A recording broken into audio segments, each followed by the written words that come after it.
Muy buenos días, un saludo cordial a toda la población cruceña. Muchísimas gracias por la invitación. Hoy vamos a hablar un poco sobre las enfermedades cardiovasculares en la población, ¿no? ¿Cuáles son los problemas cardiológicos más frecuentes en nuestro país? Bueno, como tú habías manifestado, dentro de las primeras causas de mortalidad y enfermedades más frecuentes en la población en general, se encuentra lo que es la cardiopatía isquémica, ¿sí? La cardiopatía isquémica son problemas que van a desarrollar una oclusión a nivel de las arterias que van a irrigar el corazón, que son las arterias coronarias. Otros problemas muy frecuentes son también la hipertensión arterial y problemas de colesterol y triglicéridos. En un cuarto lugar se ocuparían las enfermedades valvulares, ¿no? Enfermedades por degeneración en nuestro medio en el cual nosotros nos vivimos y otros tipos de enfermedades. Bueno, y también afecciones que serán hereditarias o son congénitas, pero que son las menos, ¿no? Son las menos, en realidad sí, son las menos. Problemas genéticos, cardiopatías congénitas, que generalmente esas ya se las diagnostican hoy en día en estadios más tempranos. ¿El corazón no avisa, doctor, cuando va a tener algún problema? Es verdad, fundamentalmente en las mujeres, ¿sí? Las mujeres tienden a un envejecimiento celular un poco más tardío. En la etapa premenopáusica, cuando la mujer tiene todavía el ciclo ovárico activo, está de cierto modo protegida por los estrógenos, ¿sí? El estradiol, que es la principal hormona, es un factor de defensa importantísimo en la prevención de enfermedades vasculares y cardiovasculares. Después de que la mujer lamentablemente pasa la edad de menopausia, ya empiezan los cuadros clínicos y la enfermedad es más silente, ¿sí? Tiene en relación que el hombre más o menos comienza a los 62 años o un poco antes y la mujer más allá de los 72. Vamos, 10 años de diferencia, ¿no es así? ¿Cuánto tiene que ver la forma de vida, no sé si desordenada, que estamos viviendo en este tiempo? El hecho de comer al paso, de comer rápido, de tener esos hábitos de dormir después de las comidas, la poca actividad física, el beber, el comer tan desordenado como le decía, ¿cuánto influye? Influye de gran manera, ¿sí? Son factores de riesgo, todo eso se llaman factores de riesgo que van a influir de gran manera en el desarrollo de la enfermedad.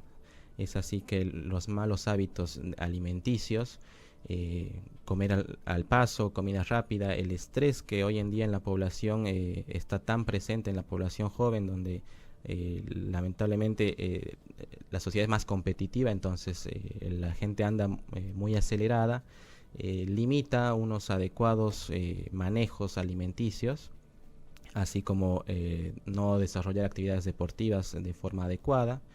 Y como te decía, todo esto influye de gran manera porque si las personas, ya esto todo con estudios científicos comprobados, caminásemos por lo menos media hora todos los días, se reduce hasta un 30% la probabilidad de desarrollar enfermedad coronaria. Porque, ¿qué pasa? ¿Qué es la hipertensión? La hipertensión arterial básicamente se genera porque el corazón trata de bombear la sangre adecuadamente, pero existe una rigidez arterial. Todo esto por mecanismos hormonales, ¿sí? Entonces el corazón trata de vencer esa presión, lo que genera que la resistencia vascular se aumente y eso genera cambios a nivel de la pared vascular. Todo eso en las células que están en las arterias del organismo, ¿no? ¿Y esto qué provoca? Provoca distintos cambios, ¿sí? Provoca rigidez vascular, aumentan ciertas sustancias más técnicas como es el óxido nítrico que evita la complacencia arterial, provoca, como te decía, rigidez, puede provocar daños renales, ¿sí? Daños oculares, obviamente envejecimiento celular y problemas a nivel cardíaco como son las oclusiones arteriales acompañado de antecedentes de los factores de riesgo, ¿no? Problemas de colesterol alto, triglicéridos altos. Que pueden derivar en accidentes cerebrovasculares. Accidentes cerebrovasculares, infartos agudos de miocardio, entonces, y problemas de todo tipo. Supongamos, existen pequeñas calcificaciones en un segmento de cualquier arteria, ¿sí? Es muy probable que ese pequeño problema se replica en diferentes lugares del organismo. Entonces, no únicamente va a afectar a nivel cerebral como es un accidente cerebrovascular, sino en diferentes grados y en diferentes partes del cuerpo. Bien. ¿Cuáles son los síntomas del hipertenso? O de que algo no está yendo bien con nuestra presión. La hipertensión es una enfermedad silente en la mayoría de las personas, ¿sí? Como bien decíamos, 1 de cada 3 bolivianos sufre de hipertensión y no está diagnosticado. ¿Mm? Entonces, la hipertensión, ¿cómo se puede manifestar? Probablemente cuando ya está en niveles muy altos, más allá de los 140 milímetros de mercurio, que es lo que mide un tensiómetro que tenemos en casa, puede manifestarse con dolores de cabeza, que se llaman cefaleas, dolores a nivel cervical, cervicalgias, o muchas veces la persona puede estar caminando tranquila y no saber que está con la presión alta. Pero estos dolores de cabeza son más intensos que los regulares, porque a veces uno toma un calmante y puede agravar la situación en caso de que se esté presentando un accidente cerebrovascular. Tal cual. No existe un dolor bien típico que esté relacionado con la hipertensión arterial, ¿sí? Incluso en los pacientes que son diabéticos, el diabético tiene una alteración a nivel sensitivo que hace que sea más tardía su forma de presentación. El diabético tiene alterada la parte sensitiva, entonces es más poco sensible al dolor. Uh-huh. Bien, cuando volvamos vamos a responder algunas de las consultas que tengan ustedes al 721-22-122. Vamos a seguir hablando de enfermedades relacionadas al corazón. Tenemos un reconocido profesional esta mañana, el doctor Juan Manuel Vaca Villarruel, que nos visita, él es cardiólogo, así es que están invitados a participar. Breve la pausa, ya volvemos. El corazón, que lo relacionamos además con el sentimiento más puro que tenemos, que es el amor. Pero el corazón definitivamente es el centro de todo nuestro funcionamiento. Y es vital que tenga eso, un buen funcionamiento. Depende de nosotros, del tipo de vida y la calidad de vida que tengamos. Podemos hacer mucho por evitar complicaciones que en algunos casos pueden ser de estas que son fulminantes, y de las que seguramente alguna vez ha escuchado usted. Hay consultas, doctor. El sentir debilidad en la extremidad inferior y superior y lado izquierdo de la cabeza de vez en cuando en el día, dolor y adormecimiento en la pierna izquierda, ¿podría ser síntomas de padecer alguna enfermedad del corazón? Respondiendo a la pregunta, el adormecimiento en los brazos, fundamentalmente en el brazo izquierdo, la base del cuello, boca del estómago, son síntomas probablemente típicos de lo que se conoce como angina de pecho, que puede predecir a un infarto de miocardio. ¿Qué es una angina de pecho? La angina de pecho es el dolor. Ya. Es el dolor de pecho, un dolor típico que lo podemos mencionar para la población, es un dolor en el pecho de tipo opresivo, ¿sí? Sentir que alguien te aprieta el pecho, que te dificulta la respiración, que ese dolor está irradiado, puede estar irradiado al brazo izquierdo generalmente, a la base del cuello, a la boca del estómago. Puede estar acompañado de náuseas, sudoración. ¿Taquicardia? Taquicardia como mecanismo de defensa también, pero un dolor muy fuerte, ¿sí? Probablemente nosotros siempre valoramos la escala del dolor del 1 al 10. 1 es un dolor muy débil, ¿sí? Que es soportable, y un 10 un dolor sumamente fuerte, ¿sí? Que nos puede, viene acompañado de gritos, sensación de muerte, varias cosas, ¿no? Respondiendo a la pregunta del oyente, el tema de la pierna probablemente no esté tan relacionado, sí, dependiendo de a qué se haya dedicado, probablemente esté más en relación con algún trastorno a nivel venoso, ¿sí? Los trastornos en las piernas generalmente provocan calambres, hinchazón un poco en las piernas, y ese dolor a nivel de la pantorrilla. Bien, pero si es que existe este dolor en las áreas que usted nos ha especificado, no hay que esperar. No, sin duda. Al servicio de emergencia. Tiene que llamar al servicio de emergencia o acudir al centro hospitalario mucho más cercano, ¿sí? Es importante actuar rápido. Fundamentalmente, ¿sí? Porque existe cierto periodo de tiempo, que son menos de 90 minutos, en el que si se logra diagnosticar eso y se lo logra tratar, no van a haber secuelas. Si ya se demora tiempo, puede existir secuelas. ¿Qué secuelas? No olvidemos que las arterias son como pequeñas tuberías del corazón, ¿sí? Esas pequeñas tuberías van a irrigar músculo. El músculo es una fibra que se contrae. Si pierde circulación a causa de un infarto de miocardio, va a existir un daño a nivel de la musculatura del corazón y posteriormente puede llegar a haber un tejido cicatrizar, una cicatriz en el corazón. ¿Qué representa esto? Que ese segmento, esa parte del corazón que está tapada, que estaba irrigada antes por esa arteria que se tapó, no se va a contraer adecuadamente a futuro, va a perder función contráctil y posteriormente pueden haber diferentes tipos de consecuencias, ya sean de tipo arrítmico, de tipo insuficiencia cardíaca. Uh-huh. Bueno, con preocupación leo este mensaje. Dice, la consulta, adormecimiento del brazo izquierdo. Tiene que ver con el corazón, a veces se me adormece, me duele hasta los dedos, 1 o 2 veces a la semana. Sin ser doctor, yo le diría, vaya al médico. Y aquí el profesional le va a responder. Que vaya al médico y más que todo prestar atención a ese síntoma si es que está relacionado al hacer algún esfuerzo físico. O inclusive si no camina mucho, si camina una cuadra, se agita la persona y comienzan con esas sintomatologías que les mencioné, es importantísimo que vaya al médico. Se pueden realizar hoy en día afortunadamente un montón de pruebas, ¿sí?, diagnósticas que nos pueden ayudar con total certeza a decir esto si va relacionado a enfermedad coronaria, cardiopatía isquémica o puede ser un dolor de otro tipo, ya sea osteomioarticular probablemente. ¿Hay una edad para adolecer del corazón? Fundamentalmente dependiendo del sexo, sí. Sí, como decíamos, los varones pueden presentarse más o menos en los 60 años y las mujeres más allá de los 70. Obviamente, existen medicina, nunca todo es exacto, ¿no?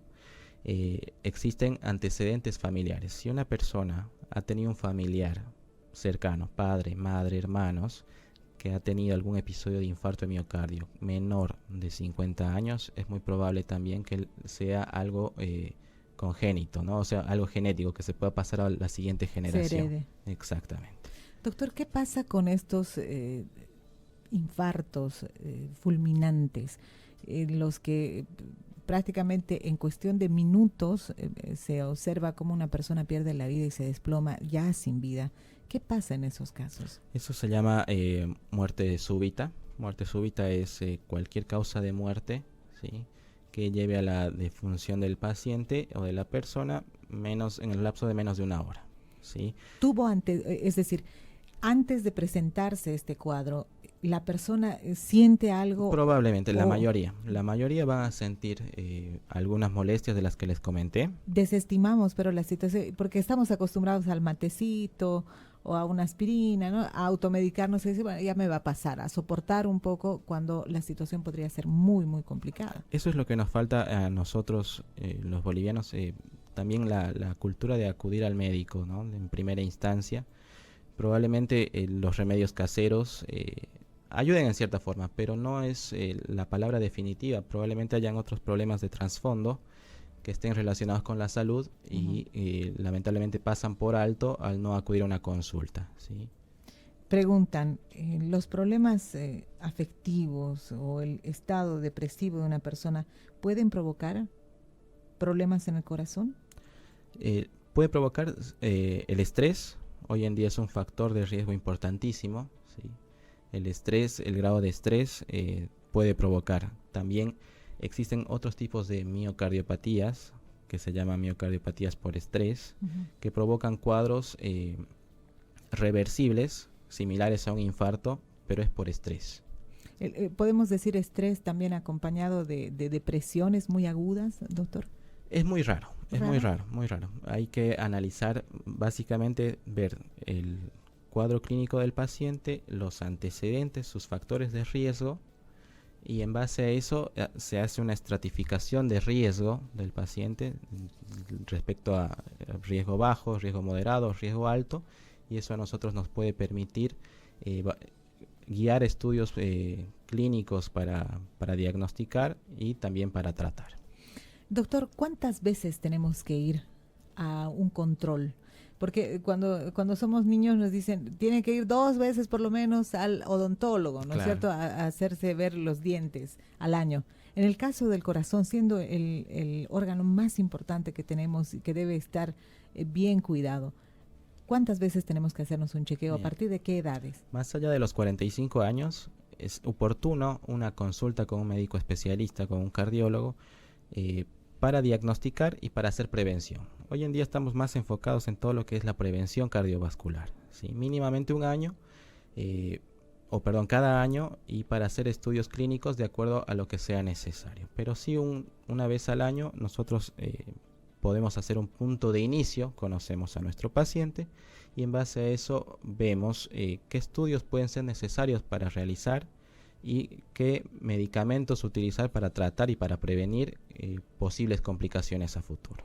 La geografía de nuestro país es distinta y cuando se habla de, por ejemplo, presión alta o algún tipo de complicación, se recomienda al paciente bajar, ¿no es cierto?, de la altura. Exacto. En el caso de que viva en el altiplano.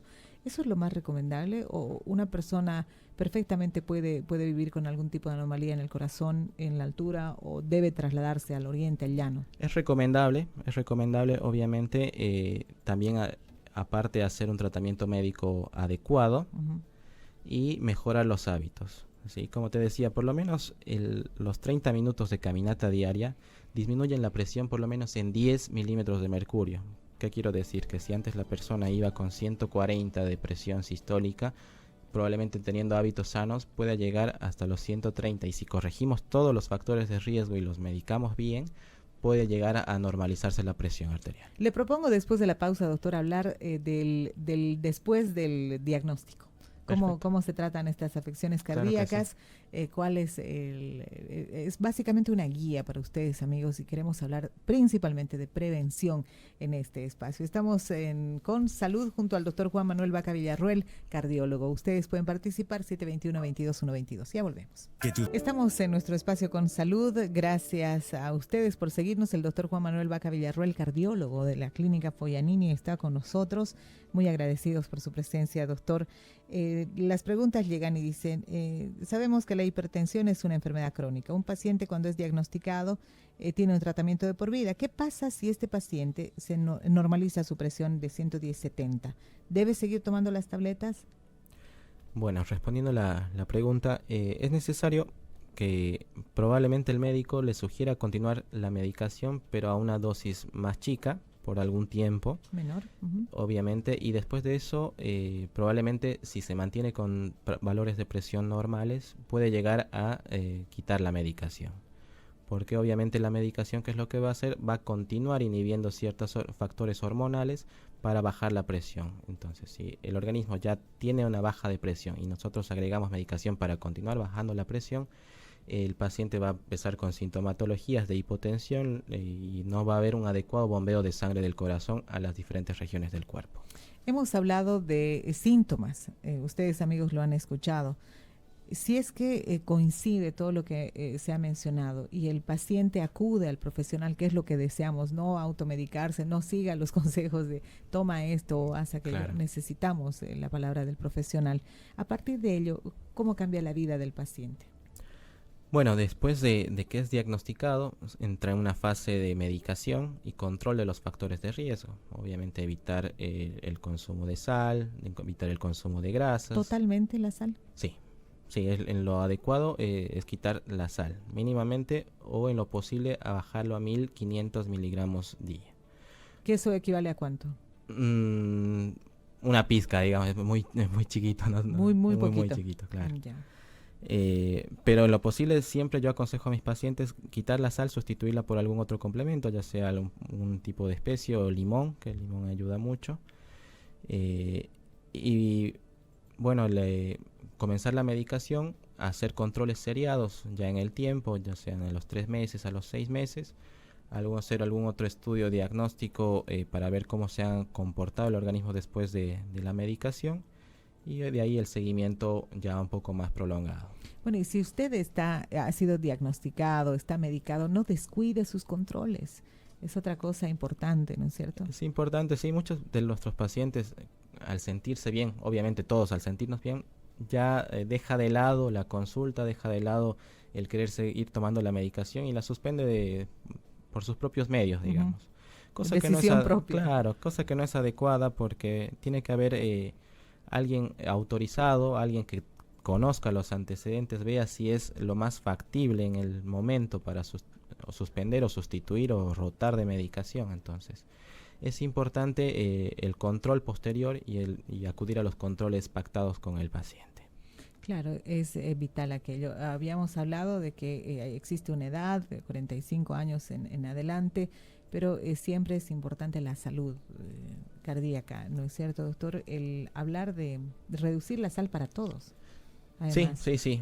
Es reducir la sal, reducir las grasas, sí, fundamentalmente mejorar los hábitos, evitar el tabaquismo. Hay muchas personas que hoy en día, la población joven como tal, fuma bastante. ¿Qué hace el tabaco con el corazón? Afecta a diferentes organismos. En el corazón va a aumentar el depósito de grasa en las paredes arteriales, entonces va a alterar la vasculatura arterial coronaria y puede provocar, como les decía, el infarto. Todos estos factores de riesgo, ya sea la hipertensión, el tabaquismo, el sedentarismo, la dislipemia, o sea, el triglicérido, el colesterol alto, la diabetes fundamentalmente, van a alterar toda la vasculatura cardíaca y van a desarrollar y van a terminar en lo que es la cardiopatía isquémica y posiblemente en un infarto de miocardio. Tenemos que evitarlo. Tenemos que prevenir, mejorar nuestros hábitos alimenticios, nuestros hábitos higiénico-dietéticos que se llaman caminar, hacer actividad física, todo para prevenir todo este tipo de eventos, ¿sí? Aprovechamos este domingo 29, se celebra el Día Mundial del Corazón. Así es, doctor. ¿Y qué van a haber campañas que conoce usted? La idea es esa, desde el 2000 que se viene instaurando el Día Mundial del Corazón, ¿sí? En este año la Organización Mundial de la Salud ha planteado el lema Mi corazón, tu corazón, que la gente fundamentalmente acuda a las consultas, que hagamos campañas de prevención. Entonces, todo esto de forma continua y educando a nuestros pacientes para manejarnos de manera adecuada. Doctor, ¿lo encontramos en Clínica Foglianini? Estamos en Clínica Foglianini de lunes a viernes y bueno, cualquier consulta predispuesto y muchísimas gracias. A usted, gracias, doctor Juan Manuel Vaca Villarroel, cardiólogo, por haber participado en este espacio. Les reitero, es importante para nosotros como medio de comunicación el hecho de hablar de prevención, porque a través de la prevención podemos evitar decesos, podemos evitar males mayores. Hasta cualquier momento, doctor. Muchísimas gracias. Muchas gracias, muchísimas gracias. Que tengan buen día. Amigos, llegamos al final de Simple y Claro. Agradecidos por su sintonía. Volvemos mañana, Dios mediante. Gracias a Kelly también en la coordinación del espacio.